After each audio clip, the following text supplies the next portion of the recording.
Isang sandali, ang lahat ay dumadaloy ng maayos, tulad ng isang banayad na agos. Sa susunod, tayo ay tinatangay ng mga ipo-ipo ng stress, kaguluhan, at kawalan ng katiyakan. Sa totoo lang, iyon ang kalikasan ng paglago. Isang serye ng mga hindi inaasahang hamon na nagpapilit sa atin na harapin ang mga bagay na hindi tayo handa. Ngunit sa kalagitnaan ng mga bagyong ito, mayroon bang paraan upang panatilihing matatag ang ating isipan? Mayroon bang paraan upang sanayin ang ating sarili na manatiling kalmado, anuman ang mangyari sa paligid natin? Ang sagot ay oo. Ang kalmado ay hindi isang bagay na malayo o tanging para lamang sa mga pantas at mga natatanging tao. Ito ay isang kasanayan, isang ugali na maaring pagyamanin araw-araw. At nagsisimula ito sa pagpapalakas ng ating sariling isipan. Gaya ng sinabi ni Marcus Aurelius, may kapangyarihan ka sa iyong isipan, hindi sa mga panlabas na pangyayari. Pagkilala sa ito at matutuklasan mo ang lakas.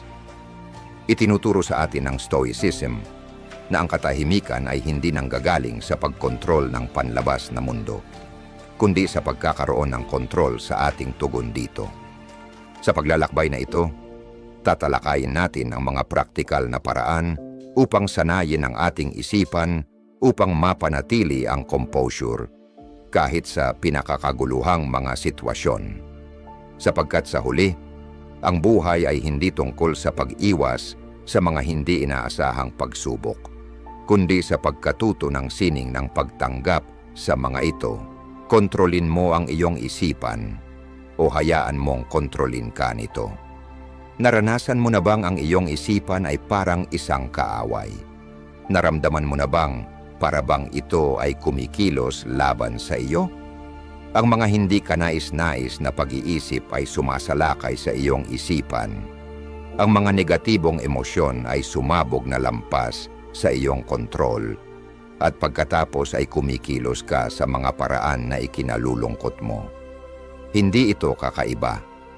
Ang isipan ng tao ay isang komplikadong nilalang. Madaling matatangay ng mga agarang emosyon tulad ng pagkabahala, takot, galit o pagkabigo. Ngunit ang mahalagang tanong ay, kinokontrol mo ba ang iyong isipan? O ikaw ba ang kinokontrol nito? Isipin mong ikaw ay nasa isang party, nag-e-enjoy sa isang tahimik at komportabling gabi, nakikipag-usap sa ilang mga kaibigan, nang bigla may magsabi ng negatibong komento tungkol sa iyo sa harap ng lahat. Isang matalim na pahayag, isang hindi sinasadyang o sadyang kritisismo. Kung ang iyong isipan ay hindi sanay, ano ang mangyayari? Isang agos ng pagkakasala ang mabilis na lilitaw. Ang iyong tibok ng puso ay bumibilis. Ang iyong pagpapahalaga sa sarili ay tinatamaan.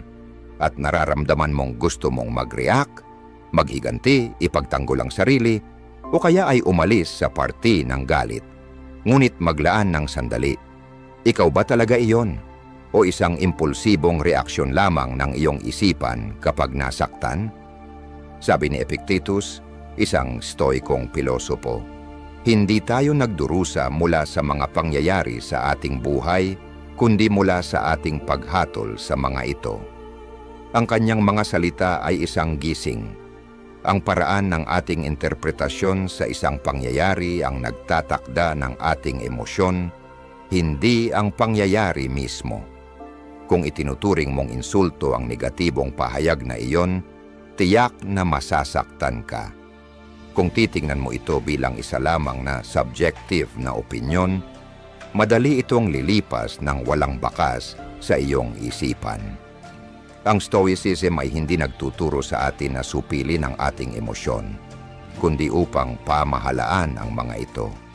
Ang kontrol ay hindi nangangahulugang pipilitin mong huwag maramdaman ang galit o sakit, kundi hindi hayaan ang mga emosyon na ito na magdikta sa iyong mga kilos. Kapag naharap sa negatibidad, ang isang stoikong tagasunod ay humihinto saglit, pinagmamasdan ang panloob na reaksyon bilang isang tagalabas. Kilala nila ang lumalaking galit, kinikilala ang pakiramdam ng sakit, ngunit hindi kumikilos batay dito. Bumalik sa senaryo ng party, sa halip na hayaang kontrolin ka ng galit, maaari kang pumili ng ibang reaksyon. Huminga ng malalim, magpahinga bago mag-react, at tingnan ng direkta ang taong nagkritika sa iyo, hindi sa isang mapaghamong sulyap, kundi ng may kalmado. Nauunawaan mong ang kanilang mga salita ay walang kapangyarihan sa iyong halaga, maliban na lang kung papayagan mo. Maaari kang sumagot ng magaan o magbigay na lang ng ngiti at hayaan itong mawala dahil alam mo na ang iyong reaksyon ang talagang mahalaga, hindi ang mga salita ng iba. Ang pamamaraang ito ay hindi lamang makakatulong sa iyo na maiwasan ang negatibong mga epekto mula sa impulsibong mga reaksyon, kundi nagpapaisip din sa iba tungkol sa kanilang mga aksyon.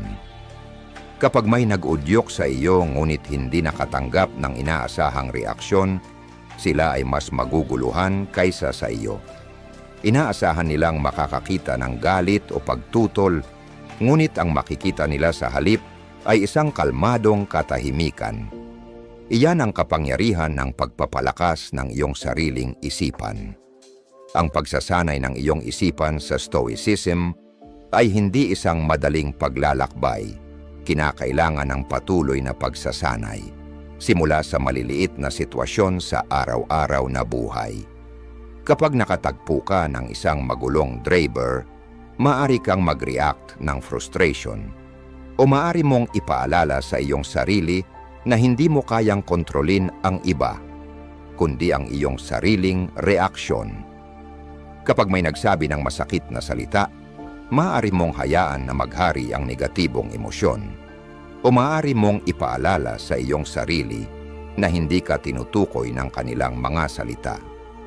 Ang pagkontrol sa iyong isipan ay hindi nangangahulugang pagiging walang emosyon. Sa kabaligtaran, binibigyan ka nito ng kalayaan na mabuhay ng mas maligaya. Isang buhay na hindi mabigat sa mga impulsibong reaksyon. Binibigyan ka nito ng kapangyarihan na pumili kung ano ang mararamdaman mo, kung paano ka magre-react, at higit sa lahat, kung paano ka mabubuhay. Sapagkat sa huli, kung hindi mo kontrolin ang iyong isipan, tiyak na ito ay makokontrol ka. Ang galit ay hindi nakakapagsolusyon ng mga problema. Ito ay isang likas na reaksyon ng tao. Ngunit kapag hinayaan natin itong magkontrol, nawawala ang kakayahan nating mag-isip ng malinaw at kumilos ng matalino. Sa mga sandaling iyon, maaaring maramdaman mong ibinabalik mo ang kontrol sa pamamagitan ng pagsigaw, pagtutol o pagpapalabas ng iyong inis sa iba. Ngunit sa katotohanan, bihirang matulungan tayo ng galit sa paglutas ng mga problema. Nagdadagdag lamang ito ng langis sa apoy na lalong nagpapalala ng sitwasyon. Isipin mong ikaw ay nagmamaneho sa isang abalang kalsada isang umaga na nag-iingat at nagpapatuloy sa tamang bilis nang biglang may ibang sasakyan na pumasok sa harap mo nang walang babala. Ang iyong puso ay bumibilis at isang pagsabog ng galit ang biglang sumik. Ang pakiramdam ng hindi pagkakapantay-pantay at pagkakasala ay bumabalot sa iyong isipan. Kung hindi mo ito makokontrol, maaaring magtulak ka ng mabilis upang habulin ang sasakyan, magbusina ng malakas, o magsigaw sa loob ng iyong sasakyan kahit na walang makaririnig. Ngunit maglaan ng sandali at itanong mo sa iyong sarili, makikinabang ba ang sitwasyon sa reaksyon na ito? Kung papayagan mong lamunin ka ng galit, ano kaya ang maaaring mangyari? Maaari kang magdulot ng aksidente, makapag-udyok ng isang delikadong hidwaan, at pinakamahalaga, mawalan ng kalmadong maaring pinili mong mapanatili. Ayon sa Stoicism, hindi natin kayang kontrolin ang mga aksyon ng iba. Ngunit tiyak na kayang-kaya nating kontrolin ang ating sariling mga reaksyon.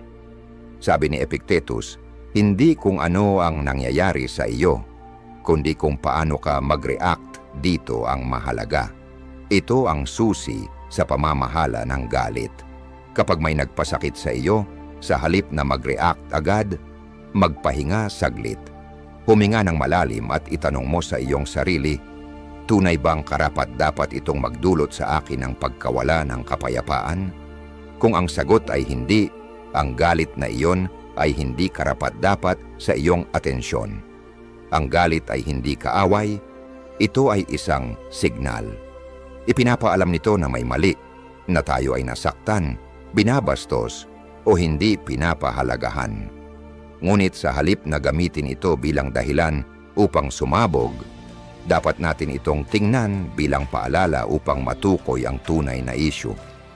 Kapag ikaw ay nasaktan ng isang tao, kailangan mo bang magalit agad? O kailangan mong mag-isip kung bakit ka apektado ng kanilang ginawa? Kapag naharap sa hindi pagkakapantay-pantay, makikinabang ba ang sitwasyon sa pagsisigaw? O dapat mong maghanap ng mas matalinong paraan upang ipagtanggol ang iyong mga karapatan? Hindi mahalaga kung gaano kakasama ang mundo o kung gaano kabilis magalit ang mga tao.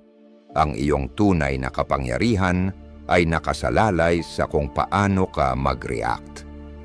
May mga tao na maaring magtangkang mag-offend sa iyo, ngunit ikaw ang may kapangyarihang protektahan ang iyong inner peace.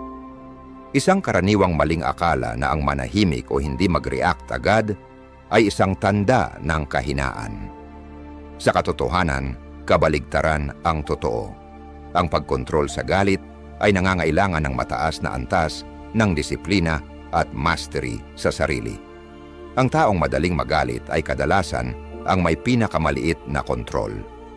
Sa kabilang banda, ang taong kayang tumayo sa gitna ng isang bagyo na tinitingnan ito ng hindi natatangay ay siyang pinakamalakas. At dito natin matutuklasan ang isang mas malalim na katotohanan. Ang kalmado ay hindi kahinaan, ito ay lakas. Ngunit bakit? Ano ang dahilan kung bakit ang katahimikan ay mas makapangyarihang sandata kaysa sa anumang salita? Ang sagot ay magbibigay sa iyo ng pagkakataong mag-isip, and that is exactly what we will explore next. Ang kalmado ay hindi kahinaan, ito ay lakas. Madalas iniisip ng lipunan na ang mga malalakas magsalita, pisikal na matatag, o mabilis magharap ng iba ang siyang may tunay na kapangyarihan. Sa mga pagpupulong, ang pinakamalakas magsalita ay madalas na itinuturing na pinakamaimpluwensya. Sa mga pagtatalo, ang pinakagalit na tao ay tila siyang nanalo. Ngunit kung titingnan mong mabuti, makikita mo ang isang ibang realidad. Ang tunay na lakas ay nasa pagkontrol sa sarili, hindi sa mga pagsabog ng galit. Ang taong kayang manatiling kalmado kahit sa mga pinakamahirap na kalagayan ay hindi lang malakas, kundi isang master ng kanyang sarili. Kapag may nagtaas ng boses sa iyo, ang natural mong reaksyon ay maghiganti. Nararamdaman mong ikaw ay tinatablan o ininsulto at nais mong tumugon agad. Ngunit itanong mo sa iyong sarili, makikinabang ba ang reaksyon na ito sa iyo? Sa karamihan ng mga kaso, ito ay maglalagay lamang sa iyo sa hindi paborableng posisyon. Ginagawa kang isang puppet ng emosyon. Ang galit ng kabilang tao ay magsisimulang magkontrol sa iyo, lilinlangin ang iyong kalinawan, at gagawin ang pag-uusap na walang katapusang pagtatalo. Ang isang tunay na malakas na tao ay nauunawaan na ang kalmado ay hindi passivity o pagsuko. Ito ay isang sinadyang estratehiya. Ang pagpapanatili ng composure ay nangangahulugang pagtangging, hayaang manipulahin ng iba ang iyong emosyon o hayaan ang mga panlabas na pangyayari na magdikta sa iyong kalagayan sa loob. Ang kalmadong ito ang nagbigay sa iyo ng pinakamalaking kapangyarihan, ang kakayahang kontrolin ang iyong sarili. Isipin mong ikaw ay nasa isang mahalagang pagpupulong kung saan isang kasamahan Marahil ay hindi kontento o nais na pagtagilid ang iyong opinyon, ang nagtatanggol ng iyong opinyon gamit ang matalim na tono. Ang buong silid ay naging tahimik, lahat ay nakatingin sa iyong reaksyon. Mayroon kang dalawang pagpipilian, maghiganti gamit ang parehong matalim na tono na magpapalala ng tensyon o manatiling kalmado, pagmamasdan ang sitwasyon at tumugon ng mahinahon ngunit matatag. Ang una ay magdudulot ng hidwaan, ngunit ang huli ay magbibigay sa iyo ng respeto, neutralisahin ang atake at magbibigay daan upang tumugon gamit ang rason at tiwala. Ipinakita ni Mahatma Gandhi ang kapangyarihan ng kalmado. Sa harap ng malupit na pamumuno ng British Empire, hindi siya gumamit ng karahasan. Niyakap niya ang ahimsa, non-violence, at satyagraha, truth force.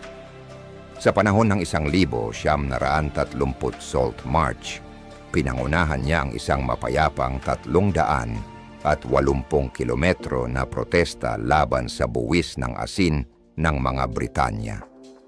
Bagamat walang armas at tahimik, ang kanilang determinasyon ay yumanig sa British Empire. Ang mga nang-api ay gumamit ng karahasan, ngunit nanatiling kalmado si Gandhi at ang kanyang mga tagasunod, kaya't nakamtan nila ang paghanga ng buong mundo. Pinatunayan niya na ang tunay na kapangyarihan ay hindi nakasalalay sa lakas ng katawan, kundi sa kakayahang manatiling matatag, matuwid, at may kontrol sa sarili. Ang mga taong madaling magalit ay hindi kasing lakas ng kanilang itsura. Ang pagsisigaw, pagbabanta o labis na reaksyon ay nagpapakita lamang ng kahinaan at kakulangan sa kontrol sa sariling emosyon. Ngunit kapag tinanggihan mong mag-react tulad ng inaasahan, binabalik mo ang kontrol. Binubuwag mo ang iyong kalaban at pinagtitibay ang isang mahalagang katotohanan. Ikaw ang may hawak ng kontrol, hindi sila. Ang manatiling kalmado sa mga mahihirap na sitwasyon ay hindi lamang isang kasanayan, ito ay isang pagpapakita ng dignidad. Ipinapakita nito na tinanggihan mong magpaapekto sa negatibidad o hayaang ang iba ang magdikta ng iyong emosyonal na kalagayan. Ang isang tunay na malakas na tao ay hindi kailangang magsigaw upang patunayan ang kanilang kapangyarihan. Nauunawaan nilang ang pinakamalaking lakas ay nasa pagkakaroon ng mastery sa kanilang sarili. At kapag natutunan mong kontrolin ang iyong sarili, walang makakapagsamantala sa iyo. Ang tunay na lakas ay hindi nanggagaling sa mga nangyayari sa paligid mo. Nagmumula ito sa loob. Kapag ikaw ay nanatiling kalmado, nanalo ka na. Bago pa man magsimula ang laban, ang buhay ay hindi patas, ngunit hindi ito mahalaga. Marahil naranasan mo na ito. Nagtrabaho ka ng masigasig, ibinuhos ang iyong puso at kaluluwa sa isang proyekto, ngunit ang promosyon ay napunta sa isang kasamahan na halos wala namang ginawa. Pinapahalagahan mo ang iba, ngunit ipinagkanulo ka. Ang hindi pagkakapantay-pantay ay isang hindi maiiwasang bahagi ng buhay. At kung hahayaang ito ang magkontrol sa atin, tayo ay magiging bilanggo ng sama ng loob at pagkabigo. Itinuturo sa atin ng Stoicism ang isang makapangyarihang katotohanan. Hindi mo kayang hubugin ang mundo ayon sa iyong kagustuhan, ngunit kaya mong hubugin kung paano ka magre-react dito. Sa halip na magdusa sa mga bagay na hindi mo kayang kontrolin, magtuon ka sa mga bagay na kaya mong kontrolin, ang iyong sarili. Kapag tunay mong tinanggap ito, ang hindi pagkakapantay-pantay ng buhay ay hindi na parang isang pasanin. Ito ay nagiging isang neutral na realidad, tulad ng ulan o araw. Hindi mo ito kayang pigilan, ngunit maaari mong pagdesisyonan kung ano ang susunod mong gagawin. Isipin mong magising ka isang araw at walang mga braso at mga binti. Susuko ka ba o magpapatuloy ka? Hindi na kailangang mag-imagine ni Nick Vujicic ng ganito. Ipinanganak siya na may bihirang kondisyon na tinatawag na tetra amelia syndrome. Wala siyang mga limbs, isang kondisyon na tinitingnan ng marami bilang pinakamatinding malas. Ang kanyang mga unang taon ay puno ng sakit, insecurities, at kawalan ng pag-asa. Minsan nais pa niyang tapusin ang kanyang buhay. Ngunit pagkatapos, napagtanto niya ang isang malalim na bagay. Kung hindi niya kayang baguhin ang kanyang kapalaran, maaari niyang baguhin ang kanyang pananaw. Natutunan ni Nick na magsipilyo ng ngipin, magsulat, lumangoy, at maging maglaro ng soccer, all gamit ang kanyang katawan. Hindi lang siya naging independyente, kundi naging isang global inspirational speaker na nakapagbigay inspirasyon sa milyong-milyong tao.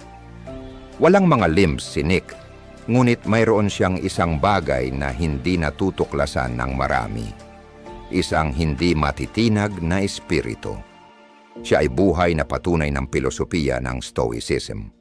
Hindi man natin kontrolado ang ating mga kalagayan, ngunit palagi nating kontrolado kung paano tayo magre-react. Iyan ang puso ng Stoicism. Isipin mong nakatayo ka sa gitna ng isang bagyo.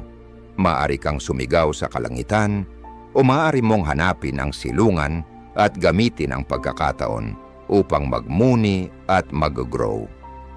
Ang isang tao na nalulunod sa sama ng loob ay palaging magiging bilanggo ng kanilang mga kalagayan.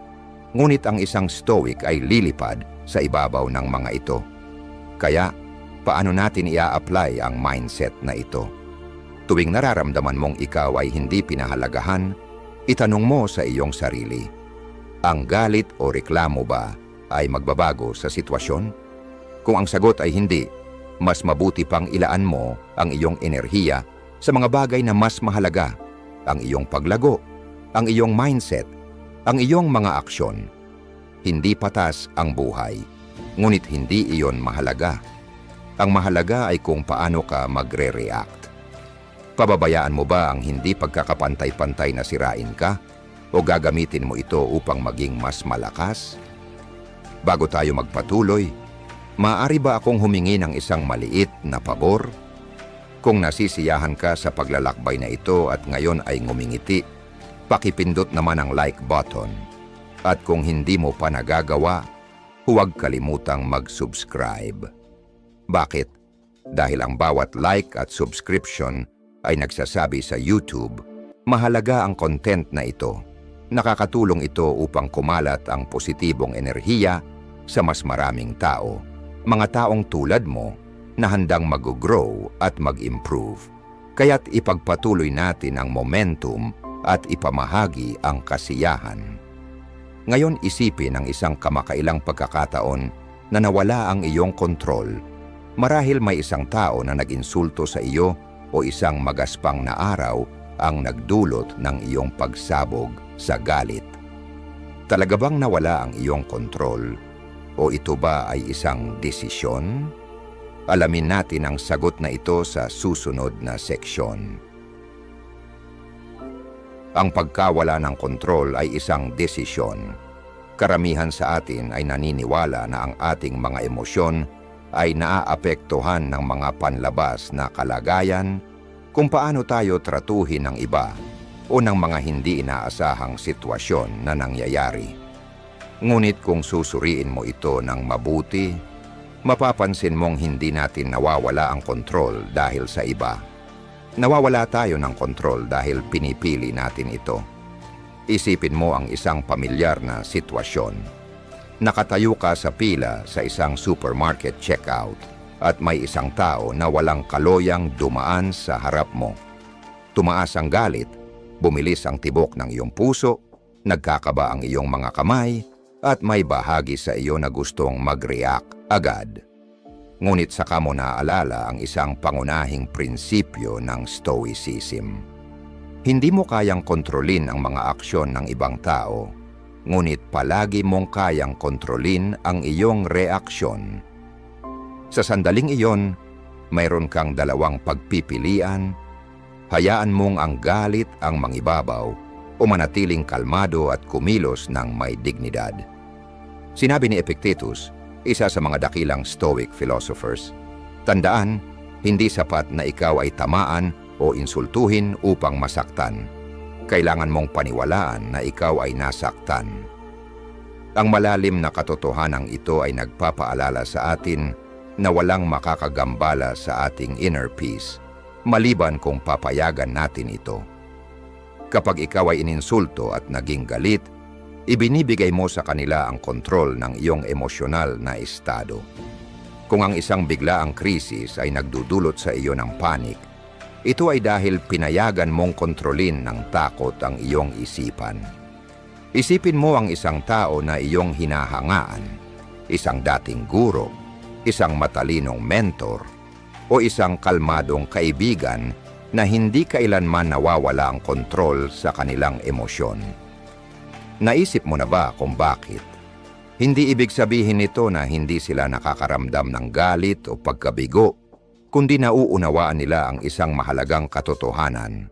Ang pagkawala ng kontrol ay isang desisyon, at pinipili nilang hindi ito mawalan ng kontrol. Isaalang-alang ang kwentong ito. Isang araw sa isang masikip na tren tuwing rush hour, aksidenteng tinapakan ng isang binata ang paa ng isang matandang lalaki. Agad na humingi ng paumanhin ang binata, ngunit kalmado lamang na tumango ang matandang lalaki at nagpatuloy sa pagbabasa ng kanyang libro. Isang pasahero na nagulat ang nagtanong, "Bakit hindi ka nagalit? Kung ako yan, pinagsabihan ko siya." Ang matandang lalaki ay ngumiti at sumagot, "Hindi niya naman sinadyang gawin iyon. At ang magalit ay hindi magpapagaan ng sakit sa aking paa. Ito'y makakasira lamang sa aking kapayapaan." Ang aral dito ay makapangyarihan. Karamihan sa mga tao ay naniniwala na kailangan nilang mag-react kapag may nakakabother sa kanila, na ang galit o frustration ay hindi maiiwasan. Ngunit ang mga emosyon ay hindi automatiko. Hinuhubog sila ng paraan ng ating interpretasyon sa mga pangyayari. Ang isang tao ay maaring makita ang pag-cut ng linya bilang isang personal na opensa. Ang isa naman ay maaring tingnan ito bilang isang pagsusulit sa pasensya. Ang isa ay maaring tanggapin ang kritisismo bilang isang malalim na insulto. Ang isa naman ay nakikita ito bilang isang oportunidad upang matuto. Kaya paano natin matututuhan na manatili sa kontrol? Una, kilalanin na palagi kang may pagpipilian. Kapag lumitaw ang isang negatibong emosyon, huminto saglit at itanong sa iyong sarili, makikinabang ba ako sa reaksyong ito? Kung ang sagot ay hindi, bakit mo pa ibubuhos ang iyong enerhiya dito? Minsan, ang katahimikan ay mas makapangyarihan kaysa anumang reaksyon. Pangalawa, matutong pamahalaan ang iyong mga iniisip. Kapag ang iyong isipan ay nagsimula ng mag-spiral patungo sa galit o pag-aalala, dahan-dahang ipaalala sa iyong sarili, "Hindi ko kayang kontrolin ang iba, ngunit kayang-kaya kong kontrolin ang aking sarili." Hindi ibig sabihin nito na kailangan mong tanggapin ang hindi pagkakapantay-pantay. Ibig sabihin nito ay magre-react ka ng matalino, hindi padalos-dalos. At sa wakas, intindihin ito.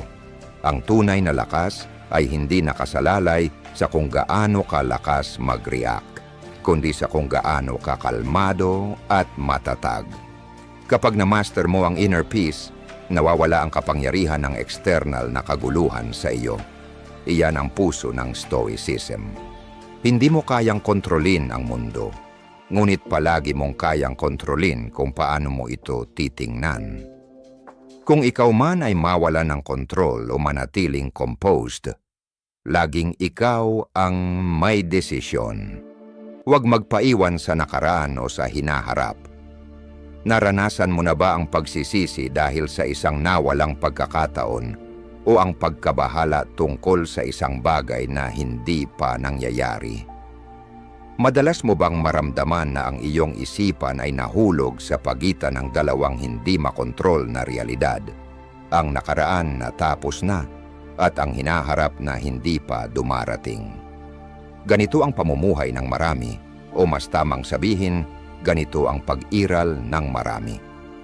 Ngunit kung nais mong sanayin ang iyong isipan na manatiling kalmado at matatag sa anumang sitwasyon, kailangan mo munang matutunan kung paano makalaya mula sa siklong ito.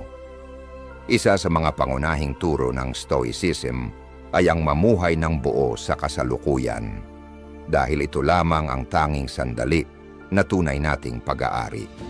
Ayon kay Marcus Aurelius, ang Stoic na emperador, tandaan na ang tao ay nabubuhay lamang sa kasalukuyan sa mabilis na sandaling ito. Lahat ng ibang bahagi ng buhay ay o tapos na at lumipas o hindi pa ipinapakita. Higit pa ito sa filosofiya, ito ay isang praktikal na paalala. Kapag pinapalupot natin ang ating sarili sa mga hindi mababago na alaala o hindi tiyak na mga senaryo sa hinaharap, isinusumpa natin ang ating kapayapaan at nawawala ang ating paghawak sa tanging oras na may kapangyarihan sa atin, ang kasalukuyan. Kapag ang isipan ay nakakapit sa nakaraan, ito ay nahihirapan ng pagsisisi. Kapag ito ay nakakapit sa hinaharap, ito ay nagdudulot ng takot at stress. Ngunit kapag dinala natin ang ating atensyon sa kasalukuyan, binubuksan natin ang kapangyarihan na kumilos, magbago, at kontrolin ang ating sarili.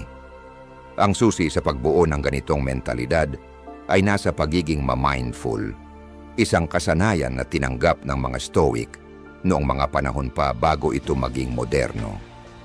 Hindi ito nangangailangan ng mga oras ng pagmumuni-muni o pag-iisa mula sa mundo. Sa halip, ito ay nangangailangan ng isang simpleng ngunit tuloy-tuloy na gawi, isang muling pagbabalik sa kasalukuyan. Ibig sabihin, maging aware ka sa iyong paghinga, iyong katawan, iyong emosyon, at ang iyong paligid. At tuwing ang iyong mga iniisip ay napapadpad sa nakaraan o hinaharap, dahan-dahan mo silang ibabalik sa kasalukuyan. May isang makapangyarihang kwento na nagpapakita ng konseptong ito. Si Novak Djokovic, isa sa mga pinakamahusay na manlalaro ng tennis sa ating panahon, ay minsang inamin na siya ay dati nagmumuni tungkol sa mga pagkatalo sa nakaraan o nag-aalala tungkol sa mga posibleng mangyari sa hinaharap. Ang ingay sa isipan na ito ay nakakaapekto sa kanyang fokus at emosyonal na kontrol sa mga mahahalagang sandali. Ngunit nagbago ang lahat nang magsimula siyang tingnan ang bawat punto bilang isang bagong sandali. Sa halip na muling balikan ang mga pagkakamali o matakot sa kung ano ang mangyayari, pinili niyang magtuon ng pansin sa kasalukuyan. Ang pagbabagong ito ay nagbigay sa kanya ng pagkakataong muling makuha ang kanyang composure, pinatalas ang kanyang mga desisyon, at sa huli ay nalampasan ang mga pinakamahihirap na kalaban. Ang kanyang paglalakbay ay isang paalala na ang tunay na tagumpay ay hindi lamang nakasalalay sa kasanayan o paghahanda. Ito ay tungkol sa disiplina sa isipan, tungkol sa pagpapamaster ng iyong focus. Hindi lang ito naaangkop sa sports. Maari itong ilapat sa bawat aspeto ng buhay. Kung papayagan mong kontrolin ka ng nakaraan o hinaharap, hindi mo tunay na mararanasan ang buhay.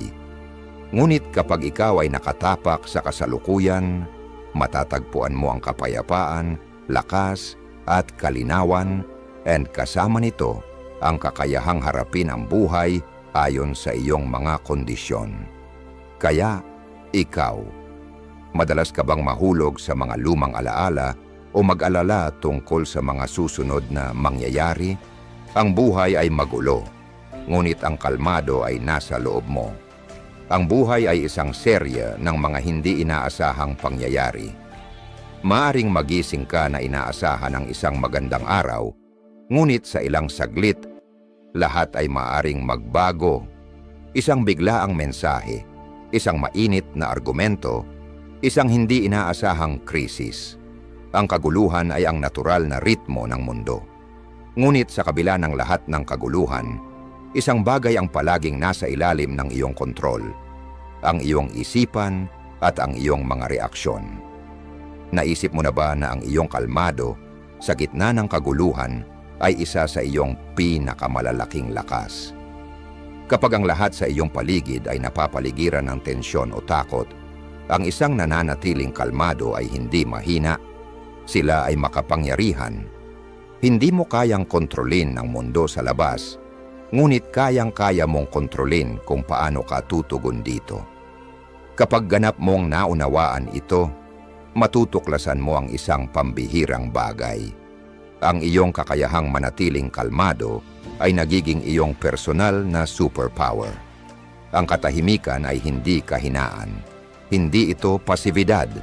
Ito ay lakas. Lakas ng isang tao na pinipili na huwag pag-alipinan ng emosyon. Isipin mo ito. Nagmamaneho ka sa isang mataong kalsada. Biglang may isang driver na pumasok sa harap mo na nagpapilit sa iyo na magpreno ng malakas. Maaari kang magalit, magbusina, magmura. Ngunit tanungin mo ang iyong sarili. Mababago ba ng reaksyong iyon ang sitwasyon? Magpapagaan ba ito ng iyong pakiramdam o magdudulot lamang ng dagdag na stress? Ngayon, imaginin mong tumugon ng iba. Huminga ka. Paalalahanan mo ang iyong sarili na ang galit ay hindi makakabuti sa sitwasyon. Pinipili mong magpatuloy na magmaneho ng kalmado, mag-focus sa iyong paglalakbay, imbes na hayaan mong sirain ng maling desisyon ng iba ang iyong estado ng isipan. Sa sandaling iyon, hindi mo lang iniiwasan ang alitan, pinoprotektahan mo ang iyong kapayapaan, kalusugan, at kalinawan. Ang mga ganitong sandali ay nangyayari araw-araw. May isang tao na nakakasakit sa iyo, may isang proyekto na nabigo, may isang kaibigan na nagtaksil sa iyong tiwala. Ngunit sa bawat pagkakataon, ang pinakamahalaga ay hindi kung ano ang nangyari, kundi kung paano ka tumugon. Kapag pinayagan mong sumabog ang iyong emosyon, isinusumpa mo ang iyong kapangyarihan sa mga pangyayari. Ngunit kapag nanatili kang kalmado, kinuha mo ang kontrol. Ang mga galit na tao ay nais na magalit ka rin.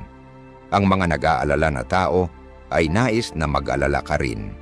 Ngunit kapag pinili mo ang kapayapaan, binabasag mo ang emosyonal na reaksyon ng iba. Ang kalmado ay hindi kawalan ng pakialam. Hindi ito pagtakas. Ito ay ang conscious na kakayahang mag-self-regulate upang mapanatili ang iyong sentro ng matatag habang ang iba ay nawawala na ang kontrol. Maaari mong sanayin ito araw-araw. Isang simpleng halimbawa, isang argumentong pampamilya. May nagsabi ng isang bagay na sumasakit. Ang iyong puso ay bumibilis. Ang iyong isipan ay punong-puno ng mga sagot. Ngunit imbes na tumugon, huminto ka. Manatiling tahimik. Bigyan mo ang ibang tao ng pagkakataon na marinig ang kanilang mga salita. Baka mapansin nila ang kanilang pagkakamali. Baka hindi. Ngunit hindi kanila madadala sa bagyong kanilang nililikha. Ang tagumpay ay hindi tungkol sa pagkakaroon ng huling salita. Ang tunay na tagumpay ay nasa pagpapanatili ng kontrol. Oo, susubukin ka ng buhay. Ngunit tandaan, ang mga pangyayari ay hindi nagtatakda sa iyo. Ang iyong tugon ang nagtatakda sa iyo. Mayroong malakas na kapangyarihan sa katahimikan. Hindi ito tanda ng pagkatalo. Ito ay isang pahayag ng lakas. Kapag natutunan mong manatiling kalmado sa anumang sitwasyon, hindi lamang mo pinamamahalaan ang iyong mga emosyon, kinokontrol mo ang iyong kapalaran. Kaya kapag dumating ang bagyong dala ng buhay at darating ito, tanungin mo ang iyong sarili. Ako ba ay matatangay o tatayo ba ako ng matatag sa katahimikan ng lakas? Ang sagot ay nasa loob mo. Huwag hayaan na ikaw ay tukuyin ng mga pangyayari. Ang buhay ay isang walang katapusang agos ng mga pangyayari. Minsan ipinanganak tayo sa kalagayan ng paghihirap, lumalaki sa mga pagsubok, at hinaharap ang mga hamon na tila imposibleng malampasan.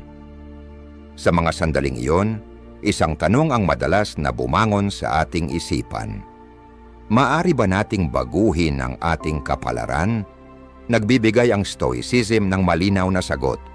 Ang mga pangyayari ay hindi nagtatakda kung sino ka. Tanging ang iyong tugon sa mga pangyayaring iyon ang nagtatakda kung sino ka. Isipin mo ang isang batang ipinanganak sa kahirapan. Mula sa murang edad, naririnig niyang nagbubulungan ang mga tao sa paligid niya. Ang batang ito ay walang patutunguhan.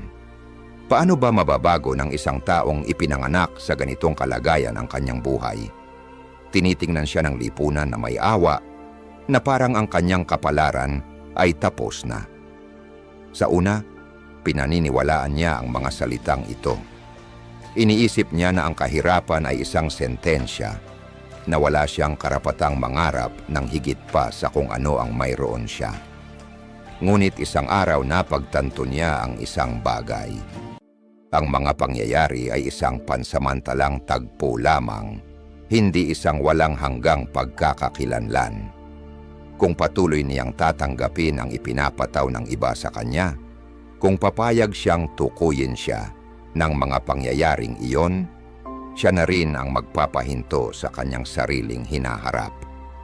Kaya't nagsimula siyang magbago. Dahan-dahan natututo siya, nagsasanay, naghahanap ng mga pagkakataon at patuloy na lumalaban. Itinuturo sa atin ng Stoicism na hindi natin kontrolado kung ano ang mangyayari sa atin, ngunit kontrolado natin kung paano tayo tutugon dito. Ayon kay Epictetus, isa sa mga dakilang pilosopong Stoic, hindi ang nangyayari sa iyo, kundi kung paano ka tumugon dito ang mahalaga. Ang kasabihang ito ay sumasalamin sa pinakapuso ng Stoicism, ang kalmado sa harap ng mga pagsubok. Ang iyong mga pinagdaanan ay hindi nagtatakda kung sino ka. Ang iyong pananaw sa mga karanasang iyon ang tunay na humuhubog sa iyo. Kapag humaharap sa mga hamon, mayroon kang dalawang pagpipilian. Hayaan mong tukuyin ka ng mga pangyayari o tukuyin mo ang iyong sarili sa pamamagitan ng kung paano ka tumugon.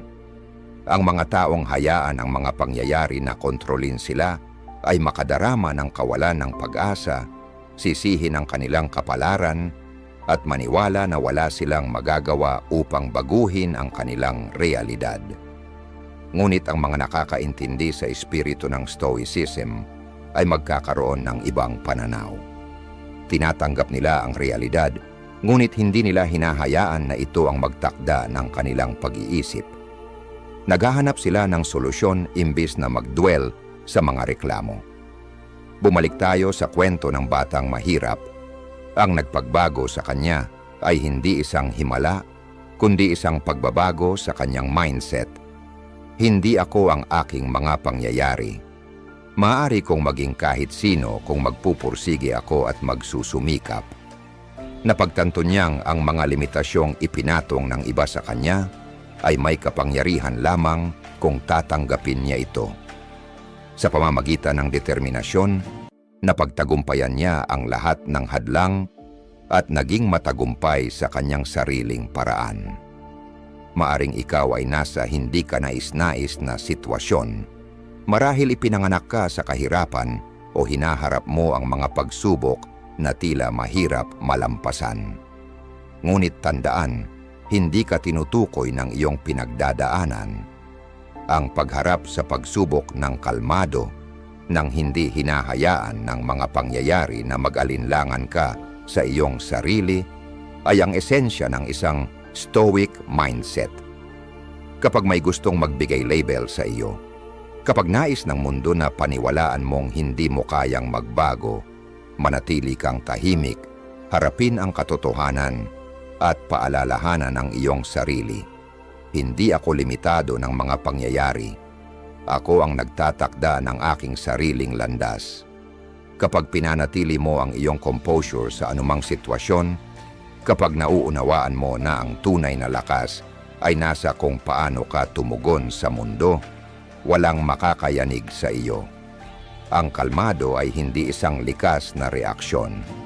Ito ay isang kasanayan na kailangang linangin. Binibigyang diin ng mga Stoic na pilosopo tulad ni Marcus Aurelius, Seneca at Epictetus na ang ating pag-iisip, hindi ang ating mga pangyayari ang nagtatakda ng ating panloob na kapayapaan. Kapag natutunan mong kontrolin ang iyong mga reaksyon, hindi lamang ang iyong mga emosyon ang iyong pinamamahalaan, kundi pati na rin kung paano ka naaapektuhan ng mundo.